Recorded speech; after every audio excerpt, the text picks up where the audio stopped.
Hey everyone, it's Ben Hardy here, and in today's video we have to talk about how a bunch of dealers are getting bought up by big corporations and frankly by Wall Street, and what this means for the overall car industry. Before getting this video though, as always, if you want to save time and money the next time you purchase a car, link to my car buying guide in the description down below. And then if you want to see more content just like this, then I recommend you subscribe because I post these videos every single day. Let's get into it.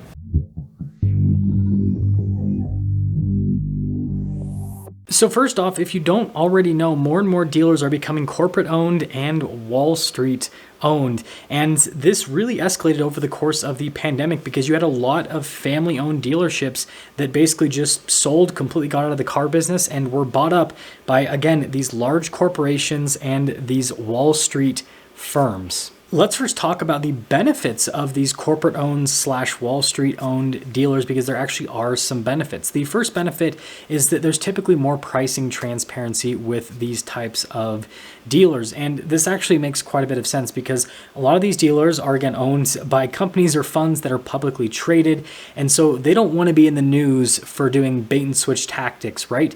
And so that means that they will typically, again, be a little bit more transparent with what they're charging for vehicles. So if they're charging over MSRP for a car, then they're going to advertise it. If they're, charging under MSRP, whatever they're charging, they are going to advertise it. And typically you will see, advertise, not like TV ads, but, basically the online website will show, all the fees associated with the purchase with these types of dealers, because again, you have investors in this situation. And so they don't want to be in the news for bad things. And so that is the first benefit. Now, the next benefit is there is definitely a lot more legal oversight with these types of dealers. Again, these are typically owned by publicly traded companies, and so they don't want to get in legal trouble. And so you will typically see a lot more happen at the dealership level when it comes to basically just going through paperwork, making sure everything's legit, and just making sure that, people working at the dealership aren't doing fishy things. The auditing is actually pretty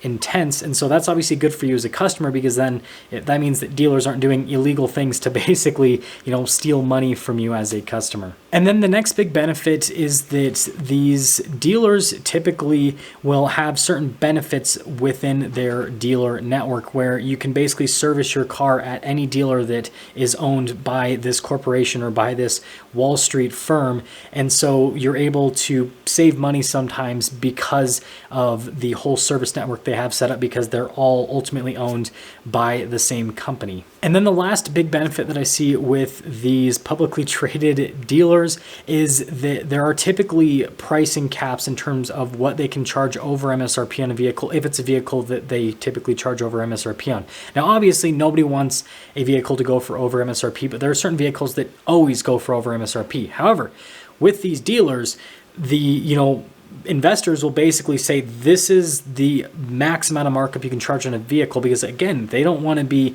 in the news for having the biggest markup in the country on a particular vehicle. And so there are typically pricing caps set, which is obviously a good thing for customers. Now let's dive into the downsides with these big corporate owned dealers. The first big downside is that these dealers have to pay huge fees to their corporate overlords. So they'll typically have to pay rent for the dealership itself, because what will typically happen is the investment firm or the corporation will just completely buy out the dealership in cash, and then they will charge that dealer rent. It's similar to what a lot of franchises do. So like McDonald's, for example, they do the exact same thing. They'll basically buy the land, they'll build the McDonald's, and then they'll charge the franchisee rent.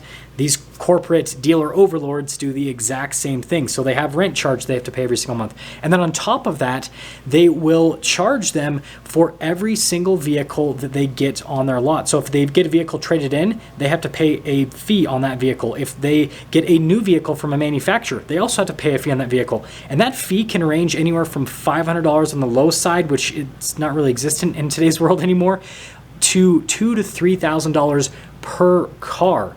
And guess what? These costs obviously get passed on to you as the consumer, because the dealership has to be able to pay for those and then make some profit on top of that so they can pay for all of their employees and everything.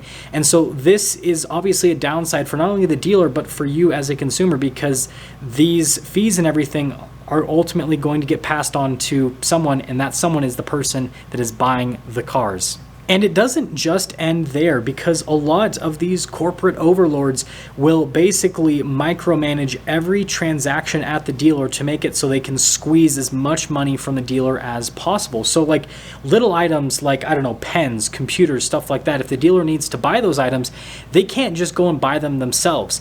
They have to buy them through the corporation or through the investment firm, where the investment firm will charge whatever they want for these items. And again, of course, they charge huge markups on these items. And so these dealers are in a situation where they have to pay a premium for the rent. They also have to pay a premium on every single car. And then anything they need for the dealer, parts or just anything to run the dealership, they also have to pay premium on that so that their corporate overlords can make more money. And like I said earlier, these costs obviously will get passed on to you as the consumer.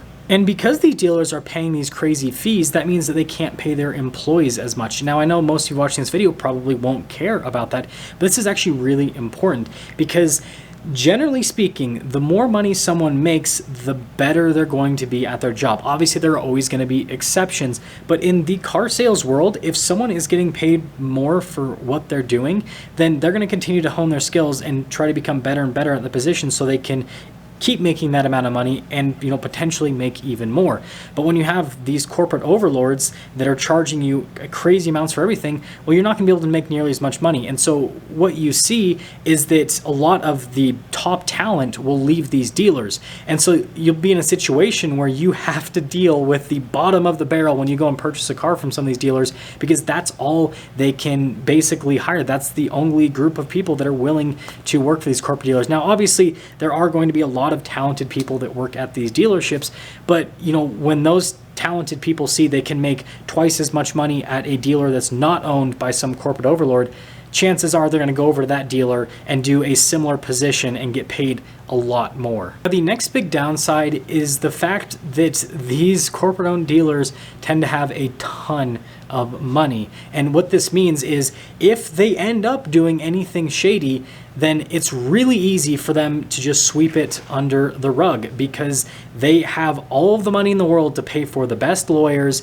And if they get fined for some reason, they can just write it off, right? Because they have tons of money. And so this basically leads to tons of situations where customers will sometimes get screwed over because of junk fees or just all sorts of things. And then the corporate dealers just pay everyone off, and then they just move on, and then the customers are just left for dead, basically. And then the last big downside that I see to these corporate dealers is the fact that they tend to have pricing monopolies, because again, they'll own a bunch of different dealers, and typically in the same region. And so that means that they will charge whatever they want for a car, because they'll just tell all of their stores to charge the same amount of money for that vehicle.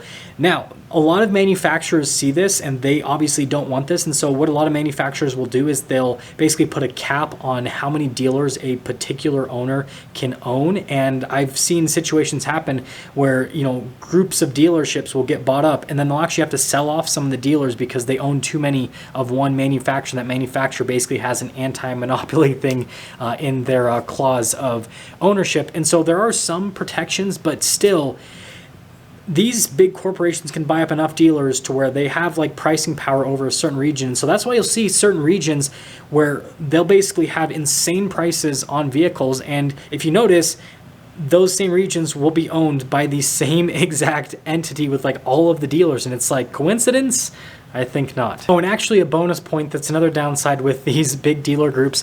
These big dealer groups inspire smaller dealer groups that, you know, maybe aren't publicly traded or family-owned dealers to increase the prices on their vehicles based on what these bigger dealers are pricing their cars at. Obviously, you think that, well, if there's more competition, then people are going to lower their prices, but not necessarily in the dealership world. And so what you'll see a lot of the times is that these corporate-owned dealers, again, have all these crazy fees, and so they have to increase the prices on their cars. And so a family-owned dealer or just a smaller, you know, group of dealers will see that and go, oh, well, if they're charging that much, we can charge that much. And then they basically just say that to the customers. They go, hey, this is market value. The big dealership on the block, they're charging that amount for the car, so we can also charge that amount for the car. And so it tends to just raise the prices across the board with all dealers. So to summarize, these big corporate dealer overlords are just like any other publicly traded company. They are for profit, and their main goal is to just basically make tons of money and stay out of the news. And so as long as they do that, that's really all they care about. And so this is just my personal opinion. I'm not a fan, frankly. I don't think that that is the route that dealers should go to. I think that these smaller, dealer groups and then the family-owned dealers, that is a much better situation because first off, they don't have to pay for these crazy corporate overlords, and so they're able to pass some of those savings on to their customers if they want, and they're also able to pay their employees much more, which I know that a lot of you don't really care about that, but I think that's really important because if a company can pay their employees more, then that means their employees are going to stay for longer, and they're going to get better and better at their job over time, which means that they're going to be better at dealing with customers, right? And I saw this firsthand when I worked at the dealership that I worked at, because the people that worked there for 10, 20 years were a lot better at taking care of customers than the people that only worked there for a couple of years. Experience really helps out in the car business. And again, those people that worked at the dealership for 10, 20 years, they had much happier customers. And so again, I see like the smaller dealership group and the family-owned dealership business model much better for customers and frankly for people that work at dealers, but that's just not where things are going. Things are going in the direction where more and more of these dealers will get bought up by these big corporate overlords, and so we as consumers are going to continue to have to pay more and more for cars so that the big wigs at these corporations can make their big boy paychecks. That's going to sum things up for today's video. Let me know what you guys think about this whole situation that is continuing, or actually ongoing rather, that's a better way to say it. I'll see you guys.